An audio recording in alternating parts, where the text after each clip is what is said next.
Hayırlı gün YouTube kanalın karauçı tamашачыларыбыз.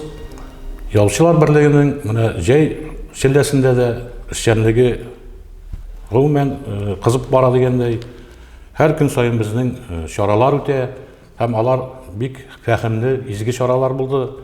4 июньдә генә біз Этне районына, Күлле Киме авылына кайтып, күренекле, сөйекле шагыйрыбыз Сибат Хакимнең йорт нигезен яд кылдык. Аннан соң шул авылда җирләнгән шул авылның күренекле шагыйрәсе Лена Шагыйрҗанның каберендә булдык. Үзебезнең бер төркем әхле калемнәребез белән аннан үзебезнең менә шундый фикерләрне барлап кайттык. Аның кабер ташында, безнең Лена Шагыйрҗанның кабер ташында эшләүдә язучылар берлеге шактый зур көч куйды һәм ул гаҗәеп, мәгънәле, кычкырып тормый торган, тыйнак, әмма шул вакытта мәгънәле кабер ташы булып чыккан. Аннан соң инде безнең 6 июньдә бик рус шагыйре Александр Пушкинның тууына багышланган чаралар булды. Ул да булмады. Бик зур төркем безнең төрки кардәшләребез Якут Саха Республикасыннан әхле каләмнәр, сәнгать әһелләре килде.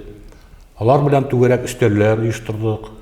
Гомумән аннан соң Кушлавычка, Тукайның туган ягы менә Кырлайга, Кушлавычка аларны алып барып, алар анда тәсирләр белән танышып, уртаклашып кайттылар һәм бик мәмнүн булып, менә безнең төрки кардәшләребез менә бер атна дәвамында Казан кайнап торды безнең яхшы мәгънәсендә, мәдәни, сәнгати, әдәби мәгънәдә. Алар безгә үзләренең кызыклы фикерләр, без аларга кызыклы фикерләр белән уртаклаштык. Аннан соң инде безнең әле шушы көннәрдә генә гаилә мәчете башлангычы белән Рамазан аена багышланган шигырьләр конкурсына нәтиҗә ясадык. Анда да безнең Мөслимә шагыйрә Мөслимә ханымнарның шигырьләрен уртак киңәш табыш итеп, аларны бүләкләдек. Гомумән гөрләп тора язучылар берлегендә әле шул арада гына Габдулла Тукай музееның ачылуына да 35 ел булып үтте. Ул да зур вакыйга. Инде сүземнең шигырьдән башлап җибәрәсем килә. Монысы шулай ук җитди тема. Бүлгәләргә теләп бу кавемне төрле яктан аңа кем дәшә, әрле-бирле йөри караңгыда, корбан эзләп йөри, каһ-каһә. Бүлгәләргә теләп кара затлар йөртә аны упкын тирәли. Нигә бу кавемгә караңгыда тавык күзле күзнең кирәге? Бүлгәләргә теләп кара җаннар бутап куйган аның кыйбласын, адаштырмас юлга тартыр затың, чакма чагыр затың кайдасың. Шулай дип язган мин заманда һәм бу бигрәк тә актуаль шикелле тоела. Быел Россия Федерациясендә халык санын алу чаралары үтәчәк көз айында. Инде бүгенге тапшырыбызның кунагы да безнең күренекле шагыйрыбыз Рифат Жамал. Менә Рифат ага мин шигырендә менә шу үзебезнең бит инде татар халкы күз алдына монда. Кавым дигәндә. Һәм аны бит менә нинди генә кавымнарга бүлмәкче булалар. Керәшен татарлар, Эштерхан татарлар һәм башка татарлар дип име, мөтә галимнәр дип әйтим, аларга махсус заказ бирелде микән име. Гомумән менә сез ул хакта сезнең дә бит әрнеп язган шигырьләрегез бар иде. Сүз сезгә. Махсус икән аның билгеле инде. Бүгенге көндә ул нинди сәясәт алып барылганы милли мәсьәләдә күренеп тора. Аны ашыкларга кирәге юктыр дип уйлыйм. Бу безнең өчен бик зур проблема.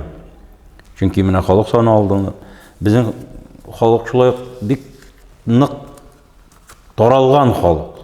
Бик нык таралган халык. Менә бер шигырем бар.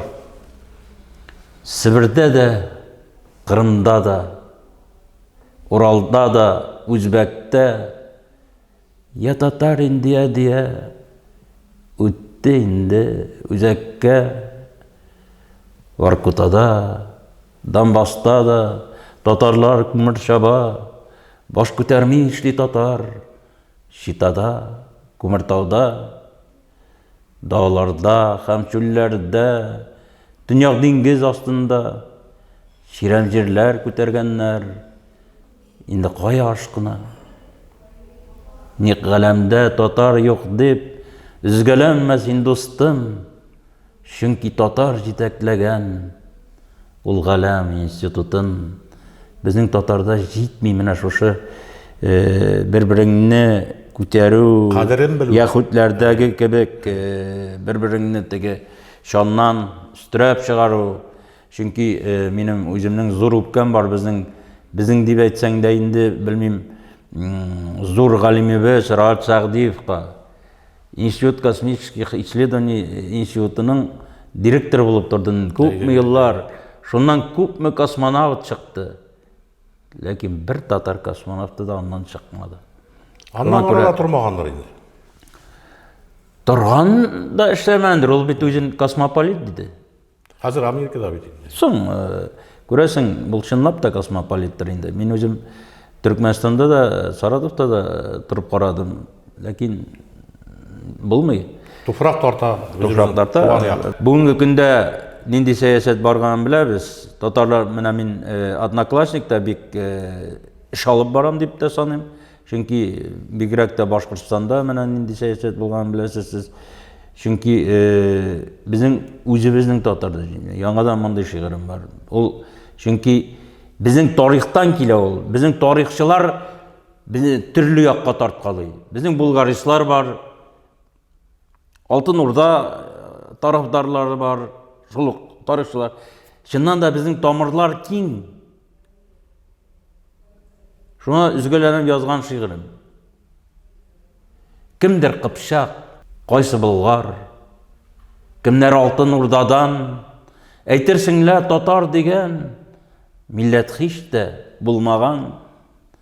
Берсе мишәр, берсе типтәр, кайсылары керәшен.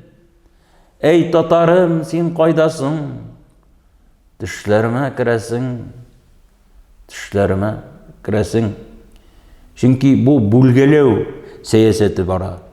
Безне әнә шул зордан кубып укта дип әйтәләр инде, ләкин татарда да, башкада да бар ул себеркене сындырып булмый. Ләкин аны шишеп чыбыкларга бүлсәң, һәрбер чыбыкны сындыру бик җиңел булачак.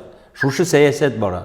Шуңа күрә менә керәшен билгеле дин зур әһәмиятле роль уйнаган безнең милләтне саклап калуда. Менә мин күзәтеп барам, читтәрәк яшәгән татарлар, Татарстанның чите, алар күпкә динирәк безгә караганда. Монда Татарстанда. Дини һәм бердәмрәк тә. Юк, шуның белә, андагы мәчетләр гаять архитектура ягыннан да, зурлыгы ягыннан да Татарстаннан көчлерәк тә дип әйтер идем, авыллардагысы. Ләкин ислам дине ул йөзләгән милләтләрнең дине. Йөзләгән. Чөнки төп дине Будда булган җирдә дә мөселманнар бик күп, һәм башкаларында. Ләкин татар теле ул бары татарның теле. Тел булмый икән, милләт булмый. Хәт әллә нәрсәләр дисен. Менә әле генә Мамадышта ачып кайттык, ачып ук бетермәгән, Муниципаль театр. Театр. Ләкин бит бернинди спектакльдә була алмый, әгәр дә драматург ул әсәрне язмаса. Нигезе булмаса. Нигезе. Җырның нигезе нәрсә? Шулык шигърият. Шулык шигърият.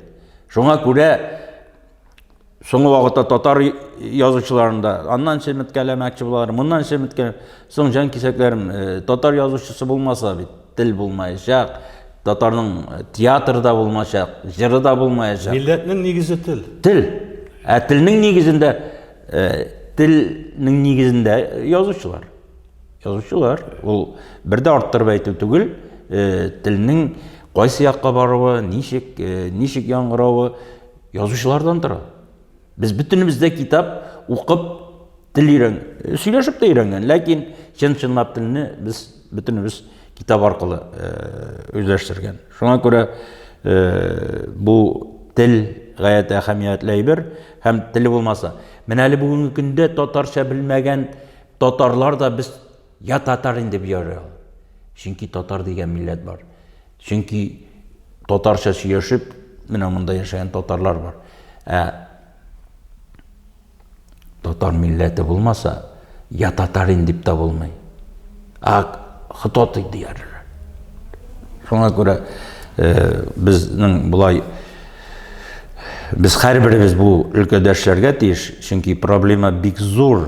Күп кенә Рифат әфәнде зарланып та эш чыкмый. Юк, эшләргә кирәк. Юк, ул турда менә мин ничә тапкыр бөтен мероприятиедә әйтәм. Безнең татар дип сөйләнеп йөрүчеләр бик күп. Менә хит бармак селкетеп татарның милләтен саклау өчен эшләүчеләр азрак. Шуңа күрә менә шул менә әле Мамадышта ул театрны ачтык, спектакль булды. Кайтканда сөйләшеп кайтабыз. Анда менә балалар биергә чыга инде, ди журналист әйтә. Нәрсәгә иде инде ул ди? Алар бит шуның белән шул әдәбиятка, шул театрга кирип китәчәкләр. Ул аларның анда катнашуы минем өчен, мәсәлән, гаять зур әйбер. Менә мин үзем күбрәк мәктәпләрдә булырга тырышам. Чөнки ул кеше ул уже аның үзенең фикере бар. Юк, аннары әдип язучы мәктәптә булырга тиеш. Чөнки аның укучылары тәрбия. Бала әле ул пластилин кебек. Аны тегеләй якка да ясап була, бу якка да ясап була. Шуңа күрә бездән тора һәм без ул эшне эшләргә тиеш. Амин, бергә милләтебез сагында турыйк. Рәхмәт. Хәерле көннәр.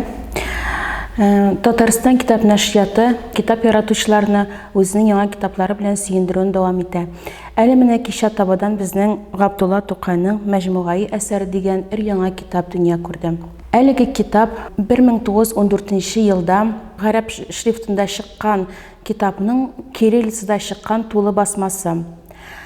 Китапның төзүчесе Габдулла Тукай әдәби музее мөдире Гүзәл Төхватова, кириш сүз һәм искәрмә аңлатмалар авторы да шулай Гүзәл Фәрдун эшләде. Габдулла Тукай Мәҗмугай әсәре китабының тарихына килгәндә, әлеге җыентыкны Тукай үзе исән вакытта ук төзи башлый. Ягъни 1912 елда ул ныклап торып шушы кулъязма белән эшли башлый. Эшне дәвам итә, Клячкин хастаханәсендә яткан вакытта шулай ук эшне дәвам итә. Шатмаган урыннарын яңадан яза, төзәтәселәрен төзәтә. Аның максаты үзенә охшаган халыкка барып җитәрлек әсәрләрен җыеп туплау була. Ләкин китап бар тик Габдулла Тукайның вафатыннан соң дөнья күрә, ягъни 1914 елда Мәгариф китапханәсендә дөнья күрә. Кириш сүз авторы ул вакытта тел һәм әдәбият галиме Җамал Вәлиди була. Беренче тапкыр Җамал Вәлиди Габдулла Тукайның тормышы һәм иҗаты турында тулы диярлек мәкалә әзерли. Китапның кызыклы ягы шунда, менә 14 елда чыккан басмада Тукай үзе ничек төзеп калдырган булса, менә монда да шушы принциплар сакланды. 3 бүлеккә бүленгән булса, ул шулай ук сакланып калды. Беренче бүлек җитди шигырьләр иде, икенче бүлек көлку һәм һөҗү кысымы, өченче бүлек балалар кысымы. Менә шушы принцип сакланды. Беренче бүлектә Тукайның тәүге шигырьләре һәм соңгы көннәрендә иҗат ителгән әсәрләре керсә, икенче бүлектә аның үзенә ошаган матур дип санаган инде ул үстелендә шулай дип әйтә, матур шигырьләр дип эшләнеп беткән, ягъни халыкка барып җитәрлек матур шигырьләрен кертә һәм шулай иллюстрациялар белән баетып җибәрә. Өченче бүлегендә инде балалар кысымында шагыйрьнең 1908 һәм 1911 елларда язылган балалар өчен шигырьләре тупланып бирелә.